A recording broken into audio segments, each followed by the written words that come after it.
Hello everyone, welcome to my YouTube channel. This is Kanchan and I hope you all are doing great and preparing for your upcoming AIMS exams. So in this video, I'm talking about the complete syllabus of BSc Nursing जो कि frequently पूछे जाते हैं, क्या क्या syllabus होते हैं, क्या क्या सब्जेक्ट्स होते हैं, क्या क्या चीज़ों को इसमें इंक्लूड किया जाता है. सो फर्स्ट थिंग इज़ आपको BSc नर्सिंग लिखने के लिए आपको 12th पास होना बहुत ज़रूरी है. आपको 12th विथ PCB. कुछ स्टूडेंट्स का था कि मैंने बायो भी लिया है, मैंने मैथ्स भी लिया है, तो क्या मैं भर सकता हूँ इस चीज़ को? हाँ, बिल्कुल आप भर सकते हो. अगर आपका बायो है दैट मीन्स आप इस फॉर्म को भर सकते हो. अब हम बात करते हैं सब्जेक्ट्स के बारे में कि कौन कौन से सब्जेक्ट इस एग्जाम में इंक्लूड किए जाते हैं. So first physics, chemistry and bio, ये तीनों सब्जेक्ट से क्वेश्चन पूछे जाते हैं including general science and nursing aptitude. अब पूछा जाता है कि general science ma'am, general science तो बहुत वास्ट टॉपिक है, बहुत ज़्यादा इस पर बहुत कुछ है, तो बहुत कुछ तो हम लोग नहीं पढ़ सकते हैं. तो बेसिकली आपको क्या करना है, 6 मंथ्स का करंट अफेयर्स देख लो. 6 मंथ के करंट अफेयर्स काफ़ी होते हैं. अगर इसमें से क्वेश्चन आए तो ठीक है, वरना अगर आपको नहीं आ रहा है दैट मीन्स वो बहुत सारे बच्चों को नहीं आ रहा होगा. ठीक है, तो आई विल सजेस्ट कि 6 मंथ्स के क्वेश्चंस देख लो, उससे ज़्यादा देखने की ज़रूरत नहीं है. मेन फोकस हम लोग को फिजिक्स, केमिस्ट्री, बायो में देना है. Then nursing aptitude. Nursing aptitude के लिए मैंने कुछ टॉपिक्स प्रिपेयर करके रखे हैं जिसको आपको देखने हैं. पहला हो जाता है बेसिक नर्सिंग स्किल, जैसे कि नर्सिंग स्किल छोटी मोटी चीज़ों पढ़ लो. जैसे आईएम का किस एंगल से दिया जाता है, किस एंगल से नहीं दिया जाता है, वो सब पढ़ना है. देन उसके बाद एनाटॉमी एंड फिजियोलॉजी वगैरह.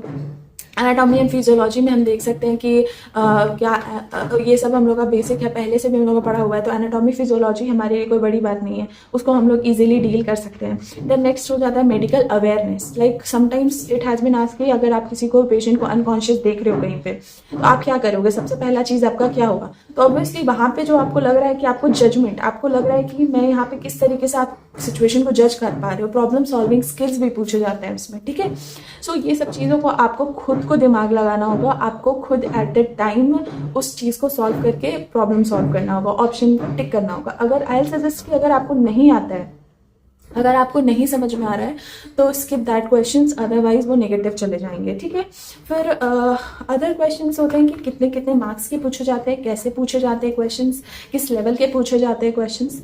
सो पहला फिजिक्स पे बहुत फोकस करने की ज़रूरत है, बिकॉज बहुत सारे बच्चे होते हैं जिनका फिजिक्स बहुत अच्छा नहीं होता है और वो लोग इसी चीज़ में रहते हैं कि मेरा थ्योरी फिजिक्स में ठीक है, मैंने फार्मूला रट लिया तो हो जाएगा. बिल्कुल नहीं, फार्मूला रट लेने से सब कुछ नहीं हो जाता है. फिजिक्स में आपको अच्छे से फोकस करने की ज़रूरत है. फिजिक्स में आपको न्यूमेरिकल्स भी सॉल्व करने हैं, फिजिक्स में आपको थ्योरी भी देखनी है, फिजिक्स में आपको फॉर्मूलाज भी याद रखने हैं, फिजिक्स का कॉन्सेप्ट भी अच्छे से परफेक्टली क्लियर करना है.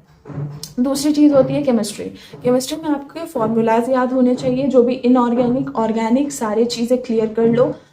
थ्योरी पार्ट, रिएक्शन के प्रोडक्ट्स, लाइक वहाँ पे एक रिएक्शन दे दिया जाएगा एंड देन उसके बाद उसका बोला जाएगा इसका क्या प्रोडक्ट बनेगा. सो इस टाइप के क्वेश्चंस देखने को मिलेंगे आपको. रिएक्शन दे दिया जाएगा और कलर पूछा जाएगा. लाइक कभी कभी कॉपर का पूछा जाता है. हमारे टाइम मुझे याद है एक कॉपर का क्वेश्चन आया था. सो इस टाइप के क्वेश्चंस पूछे जाएंगे. बायो, आप लोग बायो एक हर बायो बच्चे का फेवरेट सब्जेक्ट होता है, तो बायो को डील करना उतना मुश्किल बात है नहीं. बायो का क्वेश्चंस अच्छे ही रहते हैं और मैक्सिमम बच्चे इसको मैक्सिमम अटेम्प्ट करते हैं. लाइक अगर 30 क्वेश्चंस हैं तो 30 क्वेश्चंस में वो लोग 25 to 28 क्वेश्चंस कर ही लेते हैं, अगर वो अच्छे बच्चे हैं, अगर वो पढ़े हुए हैं. So I suggest कि focus on those subjects where all the students are not good.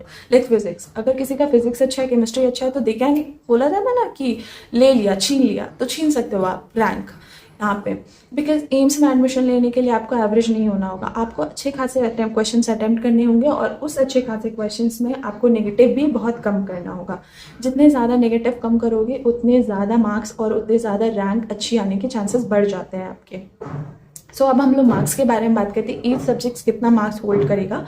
So physics के 30 मार्क्स के क्वेश्चंस आएंगे, केमिस्ट्री के 30 मार्क्स के क्वेश्चंस आएंगे, बायो के 30 मार्क्स के क्वेश्चंस आएंगे और 10 मार्क्स के जो क्वेश्चंस होंगे वो तुम्हारे जनरल नॉलेज या फिर general awareness, general aptitude, nursing aptitude से पूछे जाएंगे.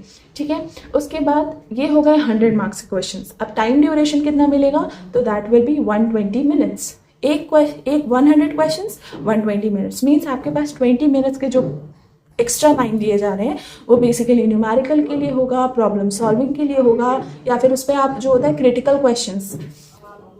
एंड आई सजेस्ट कि अगर आप क्वेश्चंस कर रहे हो, अगर आप क्वेश्चन से डील कर रहे हो, अगर आपको लग रहा है कि मैं इसमें 100% श्योर हूँ, तभी आप टिक करना, ज़्यादा क्वेश्चंस अटेम्प्ट करने की कोशिश नहीं करना। और यही है पूरे सिलेबस, ज़्यादा हार्ड नहीं है। आई होप कि आप लोग इस चीज़ को समझ पाओ कि ये सारे सब्जेक्ट्स को आपको साथ लेके चलना है, सिर्फ बायो पे फोकस नहीं करनी है। फिजिक्स भी उतना ही इम्पॉर्टेंट है, फिजिक्स भी उतना ही मार्क्स कैरी करेगा, केमिस्ट्री भी उतना ही इम्पॉर्टेंट है।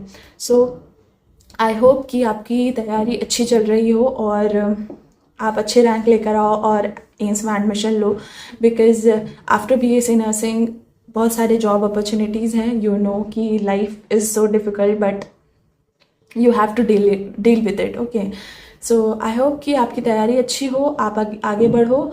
और this is all about the syllabus. I hope you like it. So if you like my video please share and subscribe. अगर आपके कोई कॉमेंट हो, आपके कोई प्रॉब्लम्स हो, अगर आपको कुछ भी क्वेरीज हो, please comment it down. I will reply every comment. So okay, bye, thank you.